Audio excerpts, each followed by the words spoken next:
What's up, peeps? Nick Battle, aka NinosCorner, man. First off, if you like this content that's coming your way, go hit that subscribe button. Means a lot. Hit that bell, get all my notifications, comment, like on all the videos. And also, guys, if you're listening to this on a podcast, go give me a comment, a like on all the podcasts. Also, whether it's Apple Podcasts, Google, Podcasts, Stitcher Breaker, what have you. But today we're going to talk about last night's game. We're going to do a post-game analysis of the Texas versus Arkansas game. It's just going to be a very tough, podcast today. But first off, let's just go into the numbers, folks. Let's just go into the NCN, just the actual NinosCorner number. And I want to talk first off about Bijan Robinson. So drastic change from last week when it comes to his play. Every time Bijan got the ball, it was like 2 or 3 people were in his face. And that was very surprising because Arkansas was running a base 3-man line pretty much the entire game, and they were able to get pressure in the backfield to either get to Bijan or sack the quarterback or put pressure on the quarterback, what have you. But the NCN rushing, the average NCN rushing for the NCAA is around 40 points. Bijan, kind of shockingly got a 55.53, and I think that's more because he got a touchdown in the game, and he had a ton of successful plays. He had 9 successful plays in this game, only had 19 carries. So his metric for successful play per attempt, guys, was actually pretty high at like 47%. Last week he had 9 also, but he had 20 carries. So he was very successful. I wouldn't say very successful, but he was successful in the fact that he was marching towards getting a first down or a touchdown almost half of the percent of the time. And so, guys, when I talk about plays that are successful in nature, it is you're getting at least half the yardage needed on first down. You're getting at least 70% of the yardage needed on second down, and you're getting all the yardage on third down or fourth down. So if you are able to do those, that is a successful play. And if you do that for the entire drive, you have a great drive that is successful every first down to lead to a touchdown. So that's how you define what an SP is. SP equals successful play. So he had 9 successful plays, only one explosive play, which is what Bijan is known for, right? Bijan is known to, take a 5-yard run and make it 20 yards. So last week he had 2. He had 2 plays that were explosive, which are plays that are 15 yards or more. This week, only 1. So his explosive play per attempt dropped down from 10% last week to 5% this week. So you definitely want that around, let's say the 10 to 15% range. But you want your SPs, which are your actual successful plays. You want those around 50% of the time. So he was close to that at 47%. No fumbles this week. He actually had 1 target, 1 reception, guys, just for 4 yards. So, and it was a play that was a pass that was actually behind the line of scrimmage. And so he actually got 6 yards of yak on that. But my thing with Bijan is Texas could not find a way to get Bijan in the matchup that was necessary to take advantage of his skills. We didn't see a lot of him and Keelan Robinson on the field. I thought that was going to happen because both can play wide receiver pretty well. They can play in the slot. We did see Bijan line up on the outside a couple times, playing as a wide receiver in a 5-wide. But Texas didn't do a great job at all, I don't think, of getting Bijan the best touches when it comes to quality. We need quality touches, right? So he didn't get the best quality touches. He got touches, but not quality touches. You got to, just expand on those matchups and get matchups that are actually favorable for you. And I don't think Texas did that. On that 4th and 1, this was one of the calls. 4th and 1, card goes under center, and we all knew who's getting the balls. Bijan, Arkansas knew it. Barry Odom knew it. Everybody in the stadium knew who was getting the ball. Eerily reminded me of 05 championship. Reggie Bush is on the sideline, Belinda White's there, and we know what's going to happen, right? Larry Dibbles actually gets, some leverage, gets in the backfield, and Lindo White doesn't get a first down, right, on that 4th down. Kind of reminded me of the same thing here with Bijan. Lower stakes, but, definitely kind of reminded me that everybody knew Bijan was getting the ball, and he got the ball, and he got a 1-yard loss. So Bijan was the primary runner here this game. Of course, he had 20 rushes, well, actually 19 rushes this game. We'll take a look at Roshan. Roshan, when it comes to rushes, guys, week 2, his NCN rushing has not been great so far this year. Last week, 24.76 against Louisiana. This week, 22.87 against Arkansas. But Roshan has definitely caught the ball well. So 67.43 NCN receiving. Yeah, you know, he had 2 catches, guys, I think for, let's see, how many yards? 2 catches, 15 yards, and both of those plays were for first downs, which was great. And also both of those plays were successful plays. So, you know, like that's what you want. If you're going to catch the ball, you want to get first downs when you catch the ball. You want those plays to be successful. If you're getting first downs, they are successful plays. But Rojo, 1 carry for 3 yards, man. So got to get a little bit better with Rojo. I guess he didn't have the opportunity to shine. Texas kind of shied away from giving the ball to anybody outside of Bijan until the 4th quarter when they gave it to Keelan Robinson. And since we're talking about Keelan Robinson, let's go ahead and break it down to Keelan. So Keelan Robinson, let me see, today, I got Keelan Robinson here. For the year, guys, 43.7. For some reason, my stats aren't pulling up for Keelan Robinson, and I'm going to pull them up here. All right, so Keelan Robinson, guys, 6 carries, 9 yards, 25.51. NTN rushing, which is not that great. And yeah, when you take a look at that, that's what it said, 1.5 yards a carry. So, he did have 1 first down, so not the best either. So when it comes to the running game, not the best at all. And that's primarily because Texas' offensive line has not been really good. They were not good against Louisiana. They were not good against Arkansas. No push, no kind of protection. Just something that has to get fixed. So we got to start looking. Who is Flood going to put in here? Is it going to be, Carrick? Is it going to be Tyler Johnson? Is it going to be Hufkin? Is it going to be Connor? So there are options there. There are young options, but we got to figure out something because that left side of the offensive line was atrocious.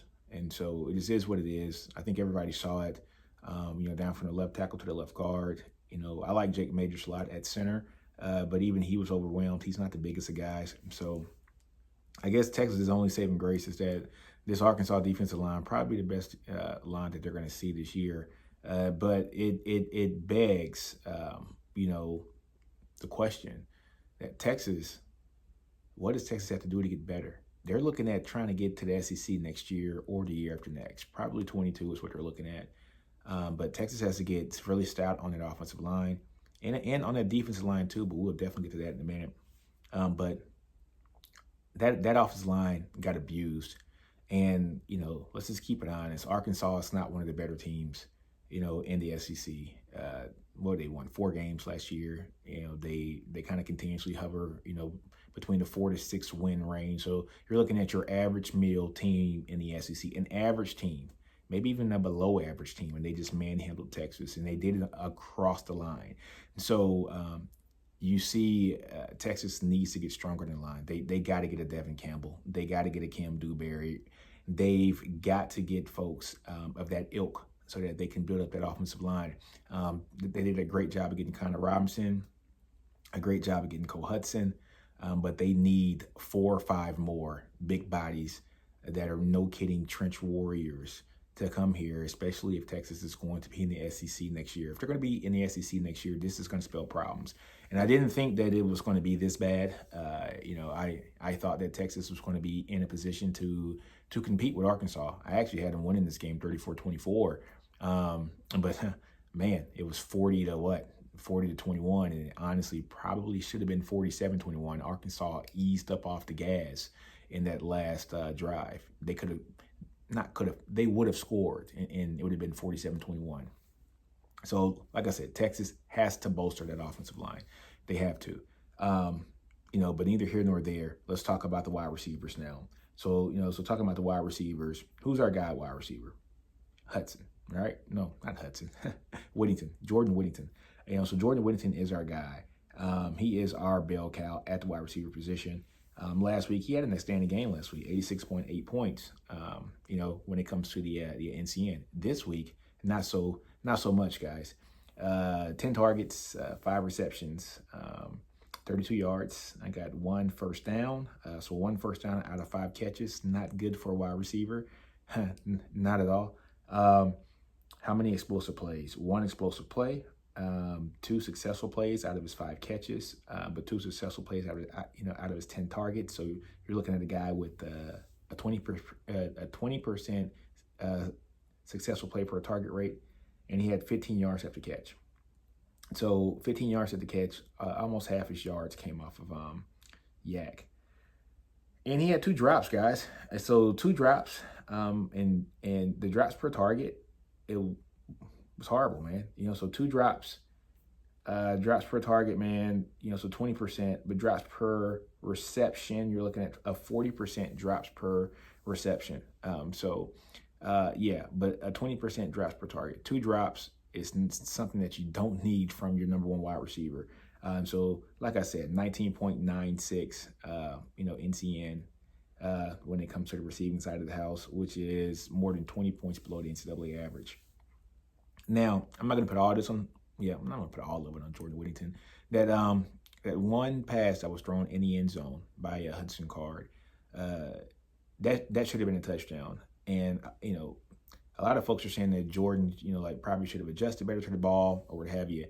I look at it from both ends. Yes, he probably could have adjusted better to the ball, but also Hudson Card needs a little bit of touch on his passes. I think if that ball has a little bit of touch, it becomes a little bit more easier ball, for Jordan Whittington to catch. Hudson has a arm talent is amazing.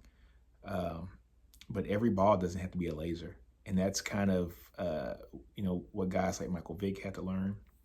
That's kind of what guys like Brett Favre had to learn. And some can argue that they never learned it. They were very quick with the ball, very fast, very laser focused with the ball coming out of their hands. And sometimes touch is necessary to have just a better catchable ball. And I think a little bit of touch on that ball would have been a touchdown.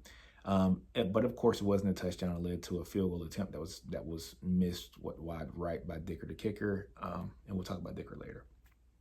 So next, if we're going to talk about the wide receivers, let's talk about Xavier Worthy. Xavier Worthy, week 2. Let me see. 2 catches, 4 targets, 41 yards, 2 first downs, 2 explosive plays, 2 successful plays, and how much he had? He had 13 yards of yak. What do we like about Xavier Worthy? He's fast. He gets open. He had a ball across the middle. He was wide open. Hudson Card overthrew him, or he threw it to the wrong shoulder. But that was a touchdown if he could have gotten the ball. And Hudson Card, I think that was one of the rare moments where he actually had some time to throw the ball. So he missed Worthy deep. That would have been a touchdown if he could have gotten the ball. But Worthy's NCN for this week was 58.7. So, he's coming along. He's a freshman though, guys. So we can't expect, freshmen to carry this team, and we shouldn't expect freshmen to carry this team. And it's kind of what Texas has been dealing with here, for years, is that, we always have this high-flight freshmen come in, and we want them to save the team. And that's not how good programs are run. Good programs are run when you have those freshmen come in, learn from an experienced person who's about to leave and go to the league, and then that freshman has learned from that, said person, and now they're able to use their own skills, couple it with these guys that have went to the league, and now they are primed and ready to come in showtime, right? Texas hasn't done that. They haven't been able to do that, and it's a lack of talent here in this team. And you know what? I won't say lack of talent. It's more of a lack of, just getting the players ready. Just a lack of building these guys up. So hopefully this new staff can do that. This is year 1 with Sark. We've been through these growing pains with Charlie Strong. We've been through these growing pains with Tom Herman. And I think Texas fans are just tired of going through these growing pains. We want to see this team do great, and we think that they can be great with the right staff in place. What I do like about Steve Sarkisian, and I kind of go off a tangent here, is he's even keel, he's even mannered, he's mild mannered, but you get the same Steve Sarkisian win or loss, and that is refreshing. Doesn't blame the players, which is very refreshing as well.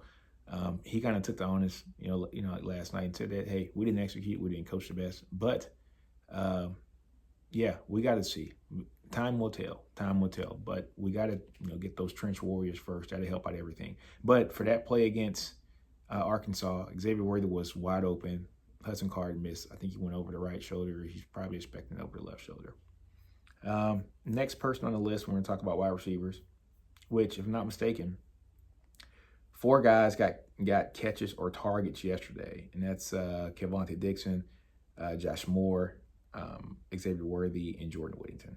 And so if we take a look at Josh Moore, you guys remember that song, like Where in the World is Carmen Sandiego? We need to figure out where in the world is Josh Moore. Josh Moore, man, week 2, not the best of game, man. 1 target, no receptions, basically a 0 when it comes to the NCN. And actually, with the way that the metric is, his 1 target and no reception, it's like a negative 3.59. I'm just going to say 0. But man, he only has 3 catches and only 6 targets for the whole season. Josh Moore was our most productive wideout last year, and he is basically 3rd pecking order right now. And you kind of see what the problem is in Texas over the past. It's been, don't get me wrong, I like Josh Moore. I do. I think he's a very explosive player. He can catch the ball pretty well, but he should not be your number 1 guy. And he was our number 1 guy last year. So Jay Witt has been healthy, and I think definitely he is our number 1 guy. But to see Josh Moore just not even get involved, I don't know if it's just because he's so small. Is he not able to get out press coverage or what? But he has to get better as well. But he is our 3rd option here in the team, and we got to see some more improvement from Josh Moore.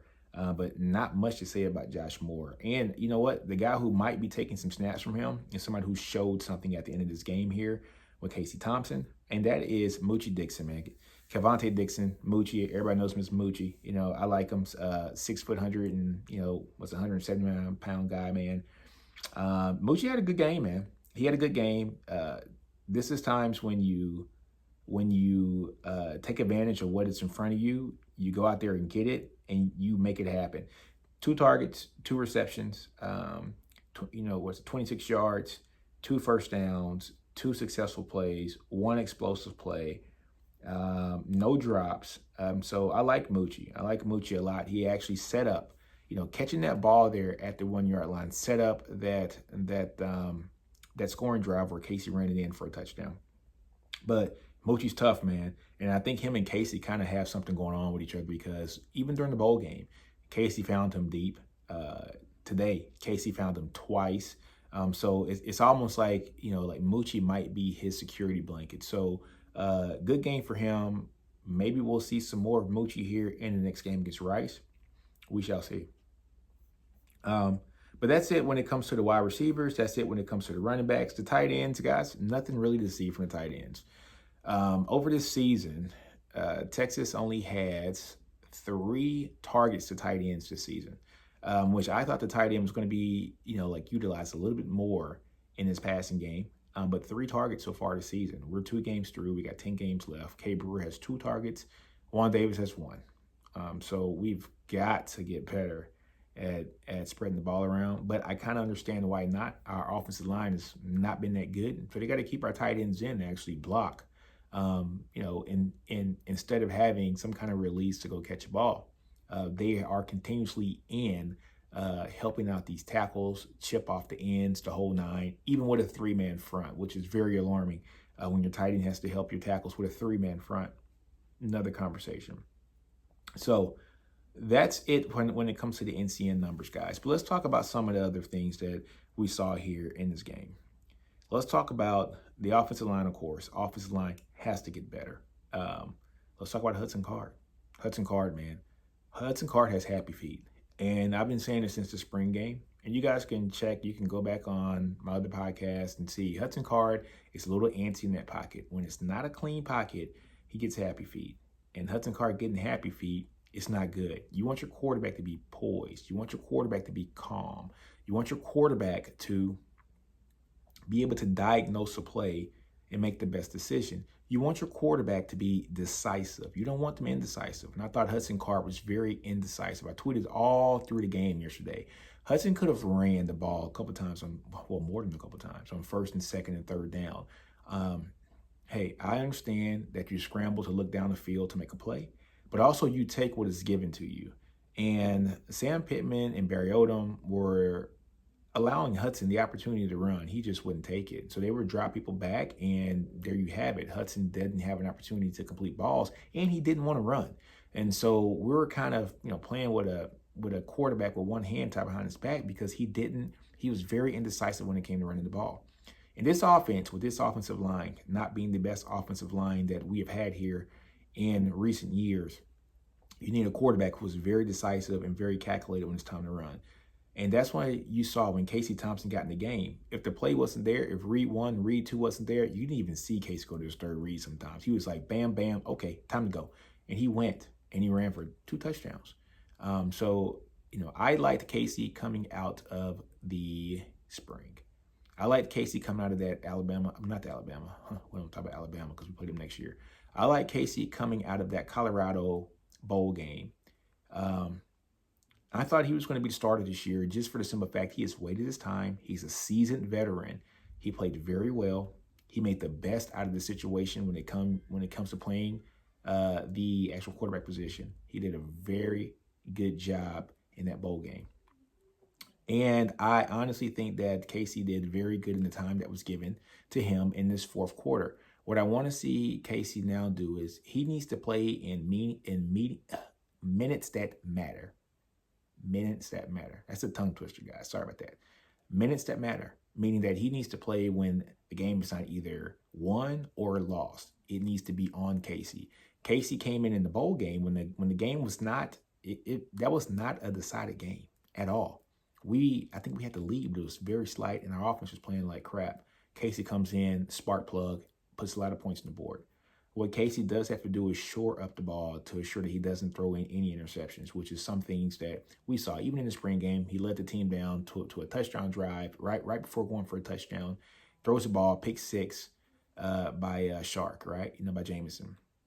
But Casey, if he can just protect the ball a little bit more, and all the reports have been coming out that he was throwing some picks here in practice, but if he can protect the ball a little bit more, guys, I think we might have something with Casey because he is not indecisive when it comes to running the ball. Like I say, if his first 2, folks aren't there, if his first 2 reads aren't there, he's going to tuck that ball and run.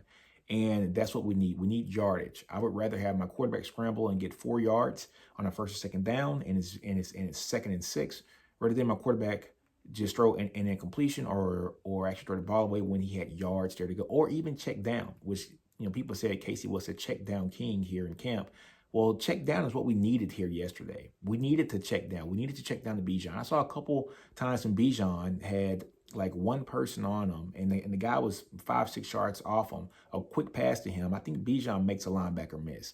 I want to say 7 out of 10 times he's going to make a linebacker miss, and it could be higher than that. And we didn't exploit those matchups. Now, it is what it is, but Sark did say this was the toughest decision that he made as a head coach, was deciding whether to put in Casey Thompson or Hudson Card. So say that was the hardest decision. He went with Hudson Card. Well, if the decision was that hard, that means that these guys were matched in talent, equal in talent, very close. And he went with the younger guy who had the better arm talent.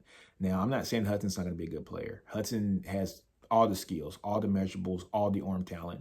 But it might not just be ready for him right now. You got to understand, this is his second year in college. He's a redshirt freshman, right? So this is his second year in college.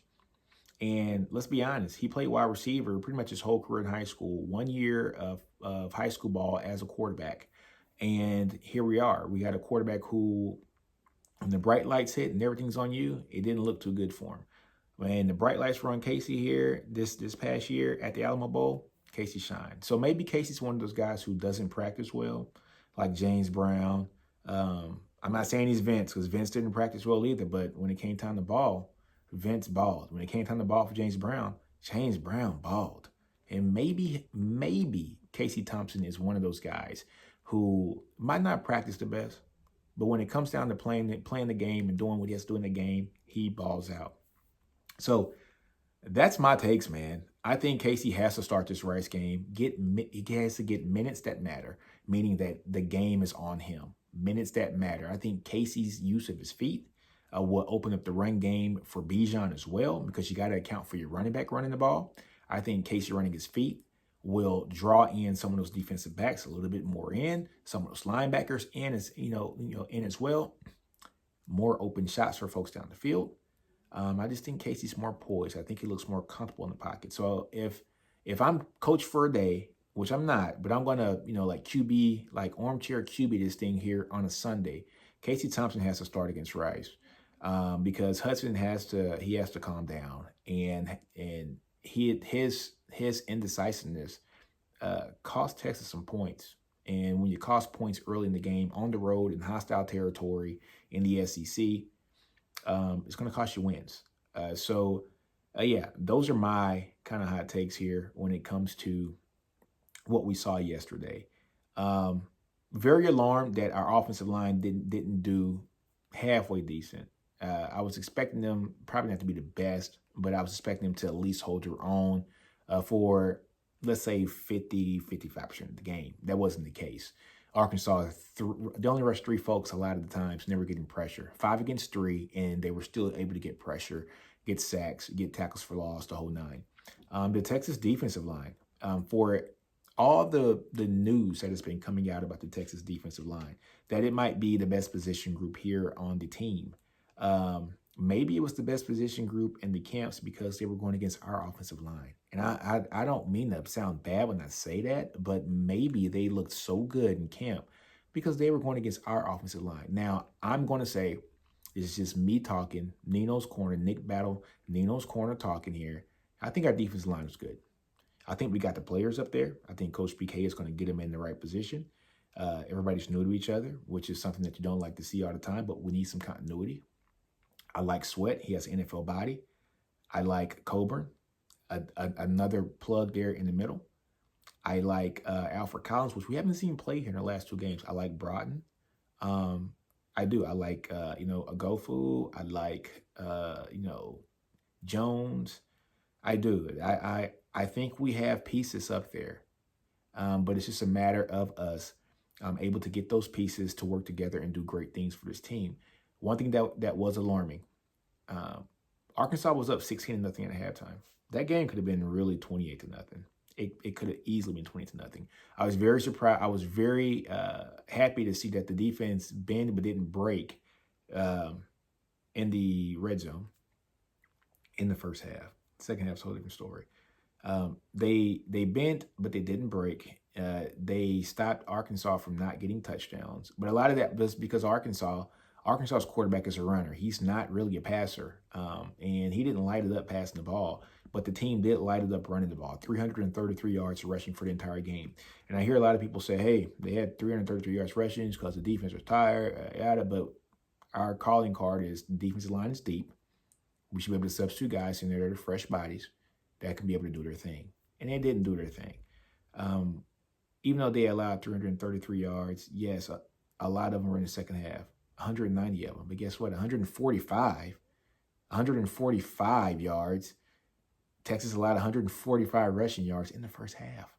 So that's not great either. We just didn't break in the red zone at that time. Better quarterback play from a different team. And that's 28-0 at halftime. Easy 28-0 at halftime. Okay? So not saying anything bad about Jefferson from Arkansas, but passing the ball, he is limited. Now he did make some good, he did make some good passes here, in the game. I think a 45-yard pass during the fourth quarter. But yeah, he is not the best passer. We all know that he's known for his legs, and we couldn't stop his legs, and we couldn't stop the other running backs either. So very alarmed at the defensive line. Linebackers didn't play the best. I mean, our defense, like I say, bent but didn't break in the first half. Second half, all the wheels came off. And I think the whole team, the whole wheels came off. And it's almost like they reverted back to what they knew best. And that was the level of training that they got over the last 4 years. And so you guys know I am a military guy. And we always say, you don't rise to the occasion, you fall down to the level of your training. And so if you train elite, when things get tough and you fall down to your training, that training is elite. So guess what? You're going to play elite. When you outwork what you're normally supposed to do and you train elite, that means that you're going to be extraordinary, right? This team, I think, is training well. I think they're a more disciplined team. I do. I just think they need help on the lines. But when things got tough, they reverted back to 2020 Texas, 2019 Texas. And those were 2 of the years of Texas that we as fans, them as the players, did not want to be like. That is why we got a new coach. And so they fell back to the level of their training, not from this coaching staff, but from what is basically muscle memory from the last 4 years of the Herman era. And then some with the Charlie Strong area. And Topi Ahmad, he's a Charlie Strong guy, and so is Denzel Okafor. But on that note, guys, man, I think I've talked enough about this game. We got some work to do. We definitely have some work to do. Texas is going to the SEC the next couple of years. If that's the case, my God, we got to get better on the lines. Offensive line has to get better. Defensive line, the production has to get better. And that's why I'm very encouraged with what Bo Davis and Coach PK are doing when it comes to recruiting on the defensive line, picking up 6 guys here. They know what they got to do on the defensive line. They know that they need big bodies. These players just have to look different than what we have here on campus, especially on the O-line. But these players have to look different than what we have here on campus. We need NFL bodies here at Texas next year and the year after next. That's why I'm very encouraged at what's happening on the defensive side of the ball. Getting a Finkley, getting an Aaron Bryant, getting a Jamon Tapp, just getting a Chris Ross, getting guys of that ilk, that size. Zach Swanson. We're getting folks who have the body type to play in the SEC. Guys the SEC teams want. Bledsoe as well. But the offensive line, we got to pick it up. We got to get some more offensive linemen, because if we don't get more offensive linemen that are, I'm going to go ahead and say it, SEC quality offensive linemen, then we are going to get hammered here in the next year or two once we do go to the SEC. But we've got to be able to get better offensive linemen, scheme better, and just do better things when it comes to this team. But I have faith in Coach Sark. I think Coach Sark is going to be the guy who's going to do that for us. Rome was built in a day. Everything has to get better week by week. You see the most improvement from week 1 to week 2, and if that was the most improvement that we're going to see this year, it's going to be hard for us. But I think with the new coaching staff, this new team, things will get better throughout the year. That Arkansas defensive line may be the best defensive line that we face all year. And let's mind you, it's an average SEC team, guys. Average SEC team. So we gotta put our big boy pants on here, and we gotta make some things happen and do some great things. But I have confidence in Coach Sark. I have confidence in Coach Flood and Coach Banks, Coach PK and Coach Davis and Coach Joseph and Blake Gideon. Hook 'em horns, Blake, and Andre Coleman. I think we're going to be fine. Let's not overreact. It's one game. Let's let Casey come in and play here against Rice. Crossing fingers. Let him get some mileage underneath him in minutes that matter, so that we can go into conference play and do some great things. So on that note, guys, man, I'm out, man. I've been on here for 30 minutes. But on that, hey, I end all my podcasts like this, guys. Do you, man. Don't be afraid to fail. Outgrow your environment. Understand your brilliance, man. And NinosCorner, I'm out.